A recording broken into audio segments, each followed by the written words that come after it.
Hey, the final day of Darkmoon Faire card reviews. Who could have ever believed this day would get here? And this is part one of the final part, or the grand finale of Darkmoon Faire card reviews. I just couldn't put 60 cards in one review without losing my mind and losing track of it all in editing. So these are gonna be like 30 cards in this video. Stay tuned in a little while for the other 30 cards. I don't know, maybe some amount of hours later. But let's go ahead and kick this off, and we're gonna go pretty quick still, because there are so many cards all at once. This is Grand Finale for Mage, a new 8 mana spell. It summons you an 8/8 elemental at a base level, and then that repeats for each elemental you played last turn. So if you could play like 3 elementals last turn, just dump a couple small elementals and set up for the Grand Finale, then guess what? You're going to have 4 8/8 elementals on board. That's making this like a super power of creation. Or maybe if you just like have a Khadgar chilling around and you only played like 1 elemental, this is still an insane board development, and you can run 2 of these in your deck, which is pretty crazy. So we've tried to make elemental mage stuff work a lot in the past, and it never really did, but this adds another late game threat to finish off the curve, kind of like animated avalanche was in a way, but perhaps even more. Is this enough to get elemental mage over the hump? I don't think so. Is this a card you'd run in a normal mage deck? I really doubt it, because it seems too inconsistent, and a single 8/8 is definitely not worth it for 8 mana. So a card with a really beautiful artwork and theme here, but one that I have a lot of doubts about actually finding any success with. Next up, here's the Fizzy Elemental for Druid, a 9 mana 10/10 with Rush and Taunt, and of course he's an elemental, although really an elemental. He's like a beer elemental, which is so cool, and a really giant one too, based on the artwork. Look at those dudes like running away in terror.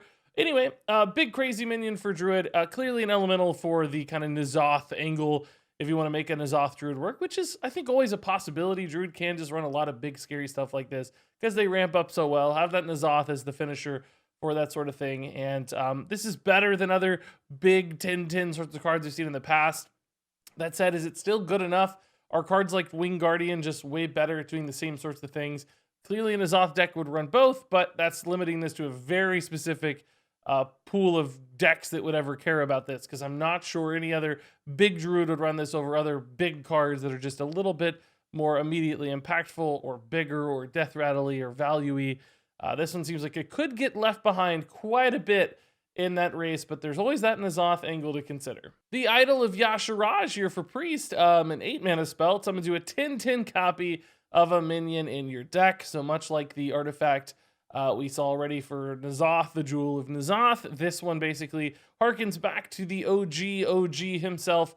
Yasharaj is the one we're talking about here, by recruiting you a minion, but it's going to be a big buffed minion, and that could be neat, right? You got a Stone Tusk board in your deck. This pulls out a 10/10 charge copy.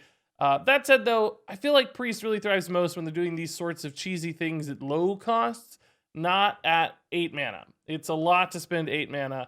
You have to build your deck a really specific way to make this make any sense at all. If you have like minions that don't realize any extra benefit from those stats, like say having a big taunt or lifesteal or charge or something, then this isn't going to be all that strong. That said, of course, cards like this in the random generation pool will always have a big impact on Hearthstone. You'll see this one fairly often.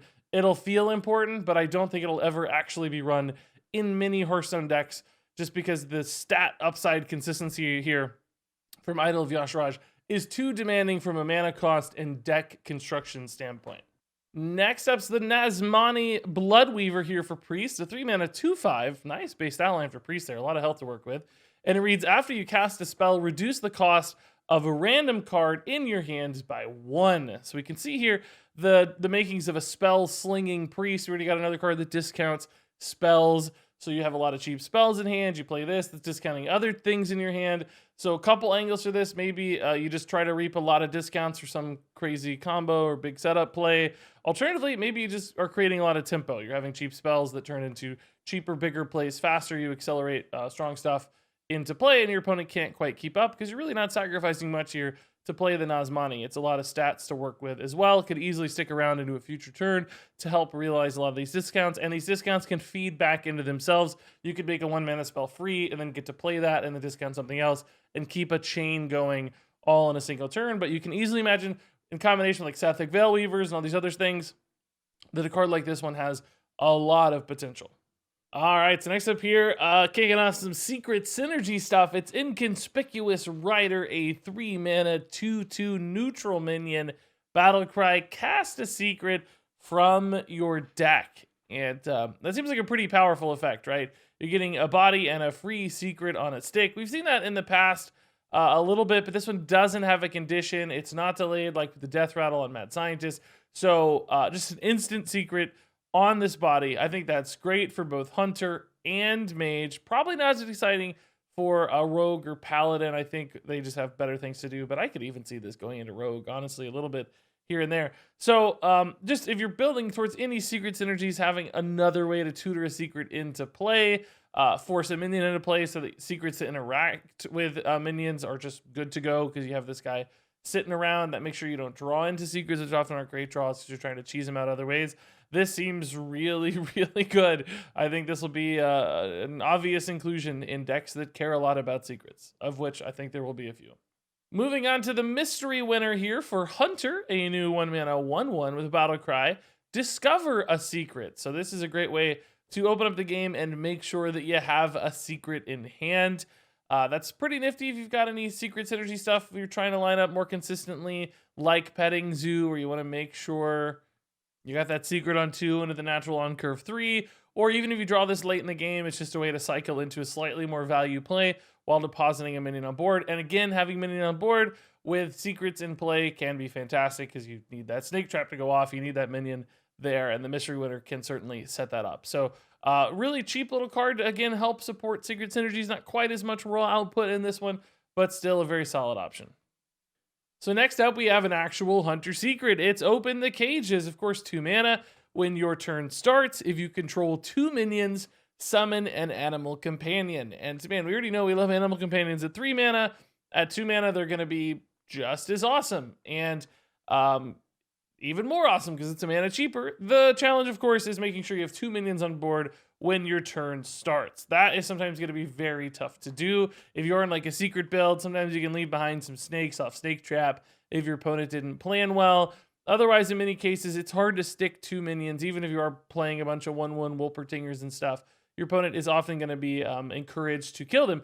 That said, sometimes it might not be bad if a minion like or a secret like this survives. Say it gets pulled into play for free. You want a secret in play for cards like your Petting Zoo, other potential secret synergy stuff. So it's not even necessarily a downside always that it doesn't go off. If it does, you're pumped. If it doesn't, maybe you have some other way to utilize just the secret itself in play. So it might be okay that it doesn't go off. Sometimes that's really nice, and it's rather controllable as well for when you're going to try to force it to go off. And then eventually, once you do kind of overwhelm your opponent, they think they're finally starting to stabilize and turn the corner, but they can't quite deal with everything because you've just put in so much pressure. Then boom, this summons Animal Companion. You get the Huffer, and that helps you in the game. So not the most consistent secret sort of on its own, but perhaps in a secret package that's still more than acceptable, and the output here is very high. The Trampling Rhino here is up next. Trampling, that's an interesting choice of words. 5 mana, 5/5 beast for Hunter, and it's got a rush, and it reads after this attacks and kills a minion. Excess damage hits the enemy hero. Yeah, trample, huh? So this is neat, right? This is a way for Hunter to push some extra face damage, which Hunter always likes to do. So this trades into a 1/1. You're going to deal 4 damage to the face. Trades into a 4/4. Maybe not as exciting to get 1 damage to the face, but you cleared a better minion. So the worse this does at like answering something on board, the better it does at delivering face damage. The question is a 5 mana 5/5 rush just enough? Is that competitive enough? Because sometimes it's going to trade straight up and not do much excess damage at all, or any at all, which makes this feel like kind of a weak card. I don't think I'd run a 5 mana 5/5 rush. It's really just those instances where it's getting extra damage that I think it's most helpful. It's rarely ever going to attack twice. So it feels like unless you're running a very specific like rush support build or something that super discounts beasts, or just like a mid-range hunter that's looking for some aggressive lines, which mid-range hunter historically has done pretty well. I just don't know if this one's good enough. It's interesting. It's fun. I like seeing this mechanic, certainly introduced to Hearthstone. But I think Hunter will often find better plays than this card. Moving on to some Demon Hunter cards here. It's Relentless Pursuit, a 3 mana spell. Sorry, the artwork sucks so much here. We're making do with the screenshots from the reveal stream. This one reads, give your hero +4 attack and immune this turn. So, God, we know that Demon Hunter just needed more damage and opportunities to support their damage synergy cards. So here it is with the Relentless Pursuit. It's like a heroic strike sort of for Demon Hunter, but with some upside thanks to the immune aspect, which, you know, all these Demon Hunter cards look solid, man. They look strong. It's just they're competing with a lot of other strong Demon Hunter cards. So will this one make the cut over something like Chaos Strike? Or alongside it, maybe. I like the cards that are like cycling you into new things as well better. This also is a card that sort of encourages you to trade a little bit more, like you're immuning yourself so that you can take a good trade. It's not something I love doing as Demon Hunter necessarily, so there might be faster, better ways to get damage output that do other things or complement the game plan a little more than Relentless Pursuit. That said, once again though, it's just a card that's doing a lot of big cool stuff. So sure enough, if you just want to pump as much damage as possible into your deck, Relentless Pursuit could be the answer there. Moving on to the Redeemed Pariah here, a 2-mana 2/3 for Demon Hunter. After you play an Outcast card, gain +1/+1. So this is basically a really, really specific limited questing adventure. It's something that you hope scales, but only off of Outcast cards. Specifically, I think it's cool here to get some more Outcast specific synergy cards. That said, your entire deck is not Outcast, and I don't think Demon Hunter likes investing a ton into like one minion over multiple turns, even if it's scaling pretty well. I think they often want to just go face a lot, and sort of investing in this or protecting this or building your deck around it doesn't quite feel worth it, and I'm also not sure it's something you just toss in. Yeah, maybe it's a 3/4 sometimes pretty quick, maybe even get it up to 4/5 fairly quickly as well. So, gosh, when I think about it, it's like, man, is this going to be a 4/5 on turn 4, like, often? I still don't think so, because you need the right set of Outcast stuff. That forces you to use Outcast in specific moments when you don't always want to use it. That can be a nice backup plan for your Outcast sometimes if they're not Outcasted, just to make sure you're still getting some additional incremental value from the Outcast. But ultimately, I think it just creates too much, like, hand awkwardness and timing awkwardness. Demon Hunter plays so much smoother than a card like this supports particularly well. Moving on to Throw Glaive here, new 1-mana spell for Demon Hunter. It deals 2 damage to a minion, and then if that minion dies, you get a temporary copy of Throw Glaive added to your hand. So this sort of conditional echo effect here. And you know what? A card like this, I think, can put out a lot of answers to early game boards with a single card, which is pretty cool. Your opponent has a board of 1/1s, you just need to deal with it efficiently. Throw Glaive actually might let you do that because you didn't have much else to do. You spend a few mana, and you're good to go because you didn't waste a lot of resources in hand. You just used one card, and that answered 2, 3, 4, 5, 7 things more efficiently than might otherwise be possible. So not every Demon Hunter is going to need a card like this. Some just want to go face harder. But if that ever, you know, that control Demon Hunter pops up, or they just need an extra tool for some super aggressive metas, certainly keep an eye on a card like Throw Glaive to become an answer to those problems. Next up's the Line Hopper, a 3-mana 3/4 that reads your Outcast cards cost 1 less. So the idea here is play a solid minion, and you're going to get some nice Outcast discounts in the process. I think that'd be great if Line Hopper were likely to stick on board into a future turn, but as it stands right now at 3 mana, that's a pretty big tax you're paying up front to get these discounts on Outcast cards, and rarely is that going to be worth it. You're probably just going to want to play your Outcast sooner, do the things you would do otherwise. I don't think a 3-mana 3/4 is worth it when you got to pay 3 mana for these future discounts. Like, it's fine, sure, but Demon Hunter's doing faster, better, more efficient things already, and banking these discounts for future turn, or just even with this kind of 3/4 bonus, doesn't seem worth it for a big 3-mana commitment right at the beginning. So I don't think this card's fast enough, high pressure enough for Demon Hunter. You know, if it was 1 mana and it did this, absolutely, of course, you'd toss in anything. That'd be fine. You'd reap the discount return almost immediately. But here, it's like it's going to have to be late in the game, or it's going to have to live to actually do something really exciting, and that just seems like a failure for Demon Hunter. All right, next up here is Acrobatics, new 3-mana spell for Demon Hunter. At a base, it draws you 2 cards, so it's kind of an Arcane Intellect. And then if you play both of those this turn, you draw 2 more. So certainly in a lot of Demon Hunter lists, you can imagine if they're running a hefty amount of low-cost cards, 1s and 2s and 3s, you're going to draw into those, you're going to play both, and you're going to get 2 more. So this allows you to refill your hand and fill out a turn playing, maybe 3-4 minions on board, or perhaps just find a lot of damage. You hit, Twin Slice, Chaos Strike, you play both of those. You hit another Twin Slice, another Chaos Strike, and you just kill your opponent. So this seems like a lot of in a pinch draw to help you just get there in those final moments of a game. So Acrobatics looks like a really solid draw tool for Demon Hunter, of which they already have a lot. So it might be a competitive space, but this one still seems like it does a lot. Moving on here to the Carnival Barker for Paladin, a 3-mana 3/2 that reads, whenever you summon a 1 health minion, give it +1/+2. So notably, this is summon a minion, not play a minion. So if you play this with something like Day at the Fair that's summoning you a bunch of Silverhand recruits, those are all going to be 2/3s instead of 1/1s. That's a significant difference. 3 health's a lot harder to deal with than 1. So you can imagine some pretty big swing turns where Carnival Barker is just going to give you this full turn of stuff with Day at the Fair. You've also got stuff that could give it Divine Shields potentially. So you could see some big token boards coming out of Carnival Barker. The only downside for a card like this is it's not likely to stick on board very often at only 2 health. People are going to be able to deal with that fairly efficiently. So you're probably playing it for that one big turn. And sometimes it's hard to play multiple cards for one big turn because they're kind of sitting in hand, a little awkward, chilling, not really coming together. And other times you're going to feel like you kind of have to play this with just like your hero power button. But if you get enough low-cost minions, it doesn't have to be Day at the Fair, right? It could be Argent Squires, etc. The swing turns might be powerful enough that this just gets you over the hump and gets you enough of a board to really seal the deal and win the game.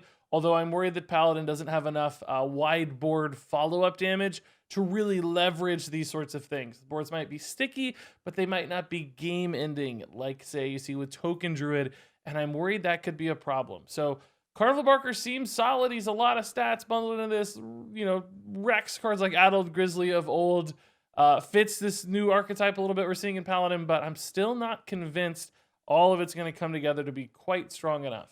Moving on here to Storm Strike for Shaman. We get some more attack stuff for Shaman.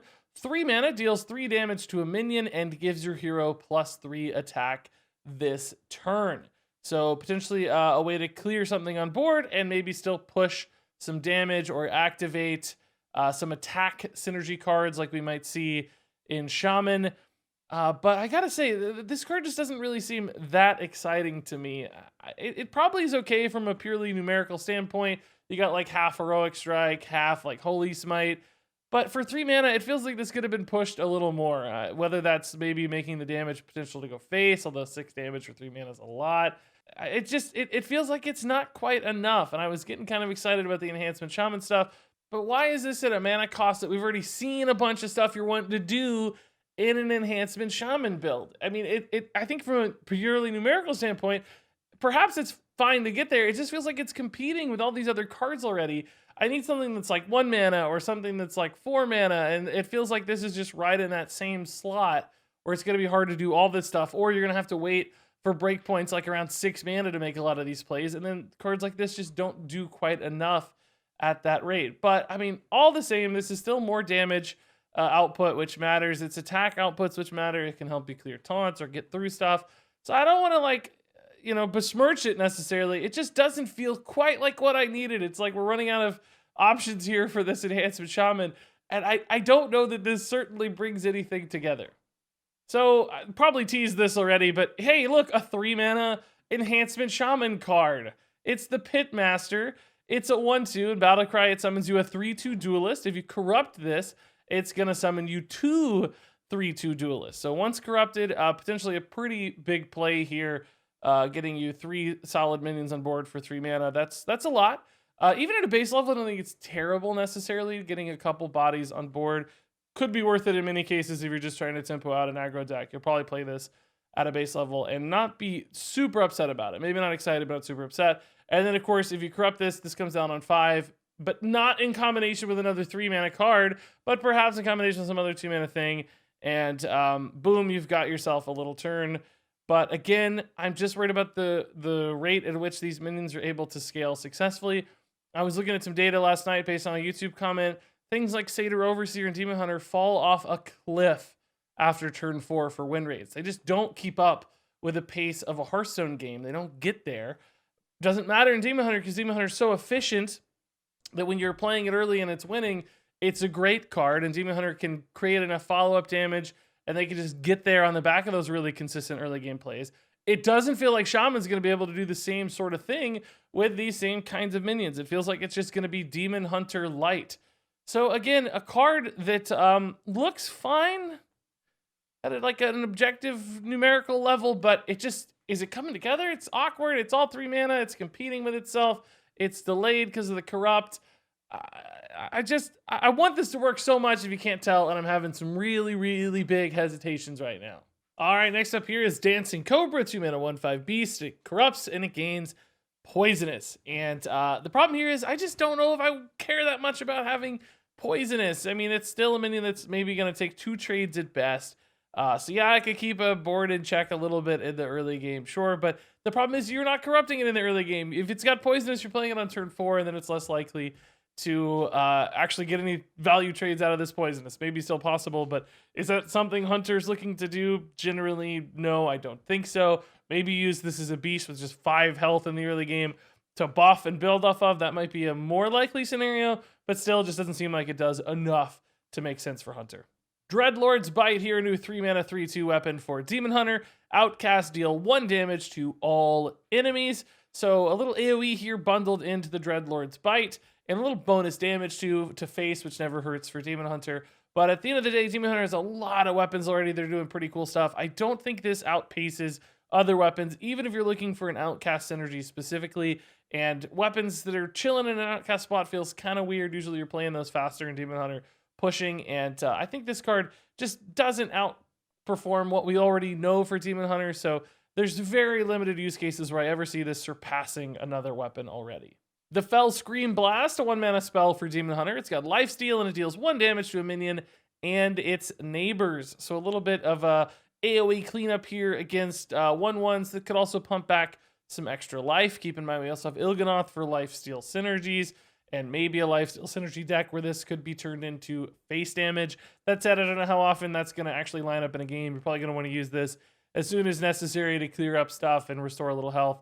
But still a nice little AoE tool for Demon Hunter that's a little bit less committed than some of the other ones. We've got like Altruist or something, requires a much bigger input to get that sort of thing to work. This might be tossed in just as a little heal. That's a different angle of approach than I-Beam, and they both do similar things. I-Beam's been a great card. This one, different metas, different decks, different scenarios. Seems certainly competitive enough.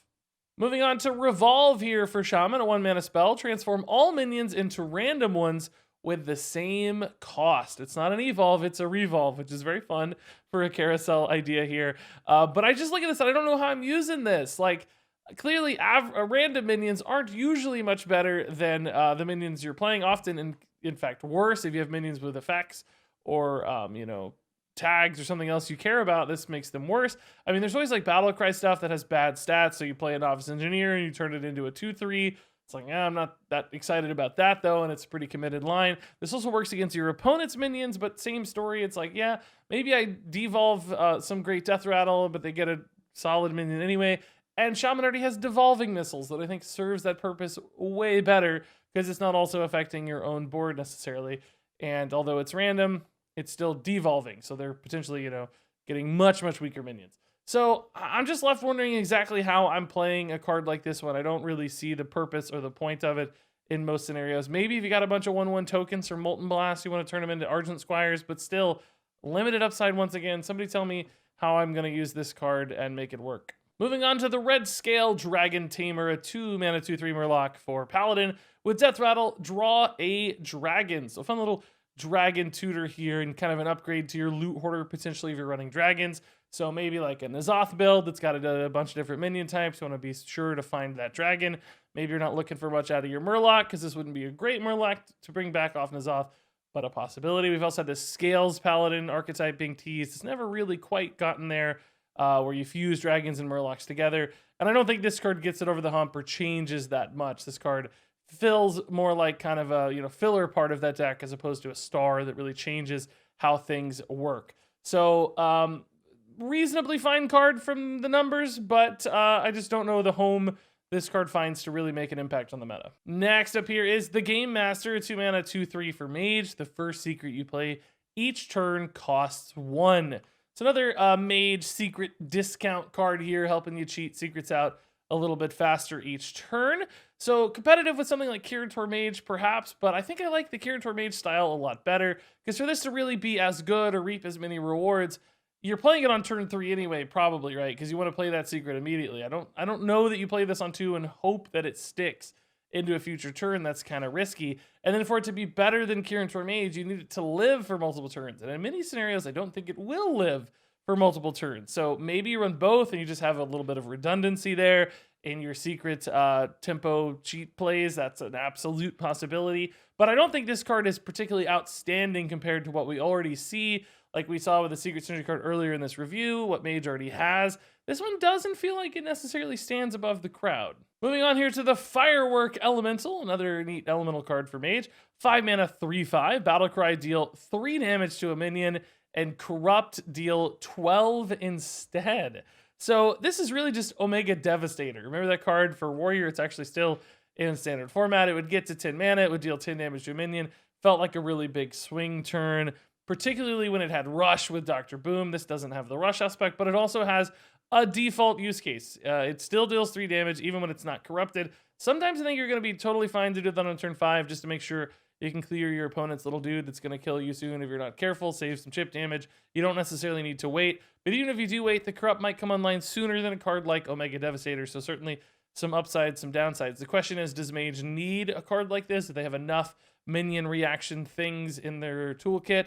Maybe, probably, but certainly if an elemental package came together, this seems like a fitting card for it. We already know there's going to be big cards in an elemental sort of deck like your Grand Finale, so the Corrupt is not going to be particularly challenging to achieve, and maybe too slow still, because, you know, who cares about dealing 12 damage that late in the game? The game might be over by the time you get to turn 7, etc. But if you need to swing a big board, it's absolutely a possibility. I think that deck feels like it's going to be more tempo-oriented and more pressure, and this feels kind of counterintuitive to that. So all that said, an interesting card. I just don't know if it fits. Next up, here's the Confection Cyclone. This is insanely cool artwork. It's like dessert came to life. My dream and my nightmare. 2 mana, 3/2 elemental for Mage. Battlecry, add 2 1/2 sugar elementals to your hand. So here we have the kind of elemental proc, setting up something like the Grand Finale, giving you a nice early game elemental play as well, just to get things rolling and keep things moving. And, you know, Firefly was a great card to fill in curves, and I think Confection Cyclone creates a sort of Firefly of sorts in your hand. So maybe it all comes together well just to help you fill in gaps. That said, it's still just a 2 mana 3/2 the turn you play it. The 1/2s by the time you get to turn 3 or 4 aren't going to contribute quite as much. It's not like you're playing on turn 1 to make sure you have that opener.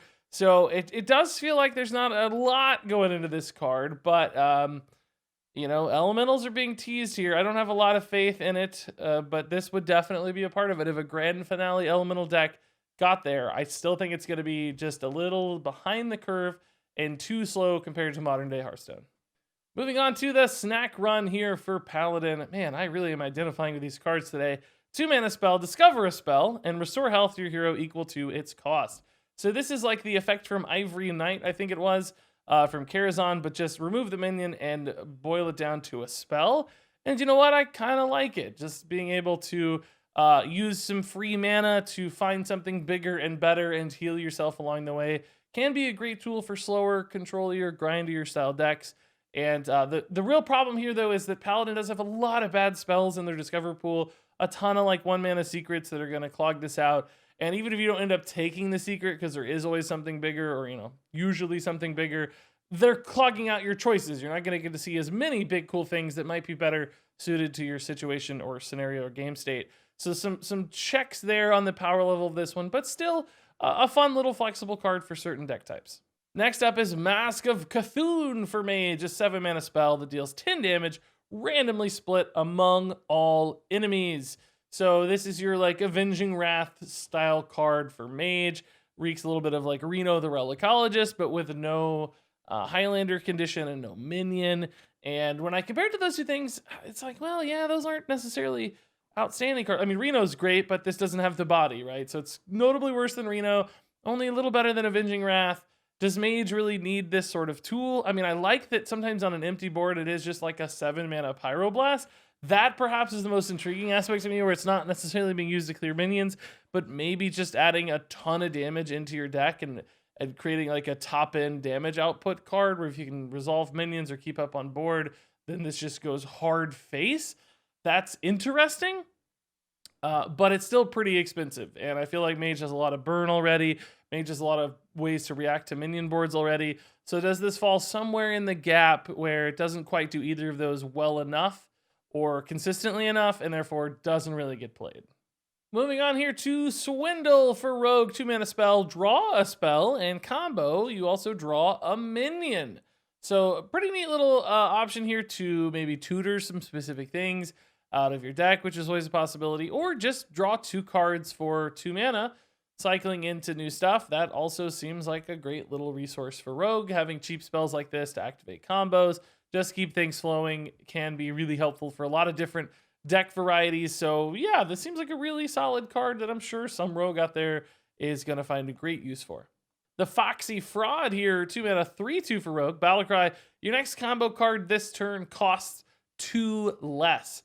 So pretty neat design here. Basically, you're spending 2 mana to set up the combo and then play the cheap combo card that's making the Foxy Fraud essentially free while also just naturally triggering the combo, which I think is really cool if you're just trying to build out an early game board of threats. Like the Foxy Fraud's an additional 3/2 on board. That creates a lot of quick pressure. I mean, just imagine this with like an Edwin on turn 3, for instance. Play your Foxy Fraud, get an Edwin. Maybe you got to toss a backstab in as well. That's like a 4/4 or a 6/6 Edwin and a Foxy Fraud. If your opponent spends all the time dealing with the Edwin, you still got the 3/2 body on board out of it, which could really chip up a lot of damage, which some Rogue lists like a lot. So not everybody's going to care about this one if they don't have enough combo or don't care about the tempo that significantly, but I think it still creates a great option for more tempo-driven Rogues to do some pretty fun stuff. Moving on here to the Sweet Tooth, a 2-mana 3/2 and Corrupt. It's going to gain +2 attack and stealth. So a big 5/2 stealth minion for 2 mana if you're able to corrupt this thing in time. And I'll admit, like a 5/2 stealth minion's pretty exciting. That's a lot of damage, but it is coming a little bit later in the game. And that's where I always have hesitations with cards like this one, because I think the most important thing for Stealth Rogue is making sure you have those like Greyheart Sage activators. And often that means you're wanting to play your stealth minions and have a hand that is more likely to find stealth minions earlier in the game, particularly in that 2-mana curve spot. So can you really replace a 2-mana card with Sweet Tooth when you need to make sure you have stealth as reliably and consistently as possible? Is the kind of damage upside on this one worth it compared to other, like, 3/1 stealth minions? Maybe that's enough to still get there, and this just falls a little bit behind on curve and a little bit behind on activating synergies. I think this one ends up being a little bit more awkward than helpful, despite that pretty big threat as a 5/2 stealth. I know that is a lot of potential damage chipped through, but I think Rogue can do better. So we're going to do some quick reviews here. I'm going to try to do it in one unbroken take for the greatest quick review of all time. So let's go. Grand Finale is a 3-star card. Fizzy Elemental is a 3-star card. Idol of Yasharaj is a 2-star card. Nazmani Bloodweaver is a 4-star card. Inconspicuous Rider is a 4-star card. Mystery Winner is a 3-star card. Open the Cages is a 3-star card. Trampling Rhino is a 3-star card. Relentless Pursuit is a 3-star card. Redeemed Pariah is a 2-star card. Throw Glaive is a 4-star card. Line Hopper is a 2-star card. Acrobatics is a 4-star card. Carnival Barker is a 3-star card. Storm Strike is a 3-star card. Pit Master is a 3-star card. Dancing Cobra is a 1-star card. Dreadlord's Bite is a 2-star card. Fellscream Blast is a 3-star card. Revolve is a 2-star card. Red Scale Dragon Tamer is a 3-star card. Game Master, 3-star card. Firework Elemental, 3-star card. Confection Cyclone, 2-star card. Snack Run, 3-star card. Mask of Cthulhu, 3-star card. Swindle, 4-star card. Foxy Fraud is a 4-star card. And Sweet Tooth is a 2-star card. And there you go, folks. That is it for this particular card review. We're going to do another 35 or so cards in the final part, including the Priest Legendary we haven't talked about yet. Some pretty exciting stuff. The cards will be prettier next time, too, in all cases, I believe. So stay tuned later today for another review. Sorry I had to break these up, but it's just too much. This is already an hour and a half of recording. I need to go take a break, come back, and we'll do the rest. So share your thoughts on these cards. Save up some thoughts for the other ones you've seen probably, but haven't heard about yet. And thanks for watching, and until next time, game on.